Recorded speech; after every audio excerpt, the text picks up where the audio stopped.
Hello, আসসালামু আলাইকুম everyone. কি অবস্থা সবার, কেমন আছেন? আশা করি ভালো আছেন। পাখি পালন মিডিয়া 24 চ্যানেল থেকে আমি মোহাম্মদ আব্দুর রহমান চলে আসলাম আরও একটা ব্র্যান্ড নিউ ভিডিও নিয়ে। তো আজকের ভিডিওতে কিন্তু আমি দেখাতে চলেছি, আমি কিন্তু ফাইনালি আজকে চলে আসলাম মাছ কেনার জন্য। তো আমার আগে আপনারা জানেন, আমার কিন্তু আগেও একটা অ্যাকুয়ারিয়াম ছিল। তো আমি কিন্তু এখন আবার নতুন করে একটা অ্যাকুয়ারিয়াম নেওয়ার জন্য আবার চলে আসলাম দোকানে। তো আজকের ভিডিওতে দেখাবো আমি কোন মাছগুলা নিলে ভালো হবে, আপনারা সেটাই আজকে দেখতে পারবেন।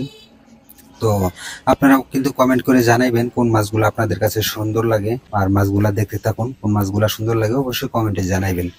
তো দেখতেই পারছেন এখানে কিন্তু কিছু চান্দা মাছ রয়েছে। তো এগুলা কি মাছ বলে আমি আসলে জানি না। তো চান্দা মাছ আমার কাছে খুবই ভালো লাগলো।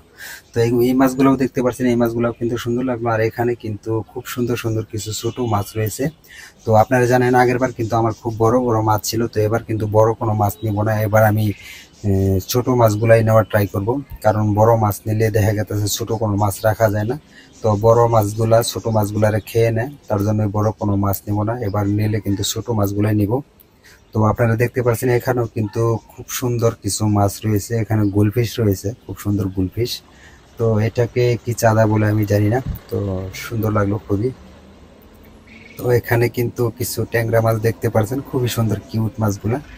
তো আপনাদের কাছে কোন মাছগুলা সুন্দর লাগছে অবশ্যই কমেন্টে জানাইবেন। আর এই মাছগুলো আমার নেওয়া ঠিক হবে কিনা সেটা অবশ্যই জানাইবেন। আর আমরা ভাবতেছি বড় একটা ইকুরিয়াম নিব, বেশি করে মাছ রাখবো, যাতে আপনাদেরকে মাঝে মধ্যে ভিডিও দেখাইতে পারি বা সুন্দর মাছগুলা দেখাইতে পারি, তার জন্য কিন্তু ইকুরিয়াম নেওয়া। তো এছাড়াও কিন্তু বিশেষ করে এখানে দেখতে পাচ্ছেন বড় সাইজের কিছু মাছ। এর আগে কিন্তু আমার এই মাছগুলো আপনারা জানেন আমার ছিল, আমি কিন্তু এই বড় মাছগুলো আগে পালছিলাম। তো আসলে আমার কাছে মোটেও ওরকম বড় মাছগুলা কিন্তু মোটেও ভালো লাগে না। তো ভাবলাম এবার ছোট সাইজের মাছগুলা নিব। তারপরে বড় মাছগুলা দেখতে কিন্তু খুবই কিউট লাগে, সুন্দর লাগে। তো আপনাদের কাছে বড় মাছগুলা কেমন লাগছে অবশ্যই কমেন্টে জানাবেন। আমার কাছে কিন্তু খুবই খুবই ভালো লাগতেছে। তো আসলে আমি বড় মাছগুলা এবার নিব না, তারপরেও আপনাদেরকে দেখানোর সুবিধার্থে মানে ভিডিওটা করা, যে মাছগুলা দেখেন কত সুন্দর।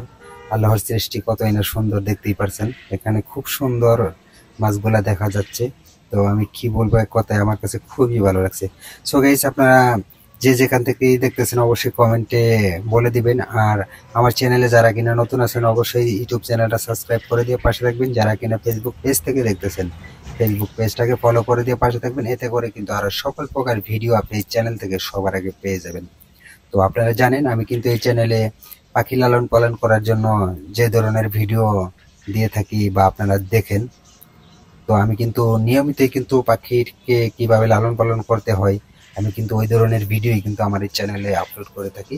তো তার জন্যই বলতেছি, যারা কিনা পাখি লালন পালন করেন তারা অবশ্যই আমার চ্যানেলটা সাবস্ক্রাইব করে দিয়ে পাশে থাকবেন। এতে করে সকল প্রকার ভিডিও সবার আগে পেয়ে যাবেন। কারণ একটা পাখি দেখা গেছে আমি অনেকদিন যাবৎ পালতেছি, তো আপনারা জানেন। তো আমার পাখিটা কিন্তু আলহামদুলিল্লাহ এখন পর্যন্ত অনেক ভালো আছে আপনাদের দোয়ায় এবং ভালোবাসায়। তো আমি চাই আপনারা আমার ভিডিও দেখে আপনার পাখিটাকে লালন পালন করুন, এতে করে কিন্তু আপনার পাখিটা আরো বেশ ভালো থাকবে। সো আজকের ভিডিওটা এ পর্যন্ত।